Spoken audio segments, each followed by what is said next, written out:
Indian Railways has recently launched a new app called RailOne. It contains a centralized platform for ticket bookings to know the train running status, platform ticket booking, food menu selection, everything. So we can download the RailOne from the App Store, and this is the interface. If you are already having an account in the IRCTC app, means same account we can use here. As you see, I am logging through my old account which I am having in the IRCTC.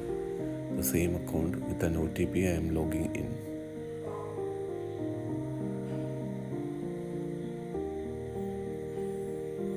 This is the home page of RailOne app. As you can see, reserved, unreserved, platform, search trains, track your trains, order food, refund details and booking. Everything we can see in the same page. Earlier all this transaction was carried out in multiple apps, and now they have centralized it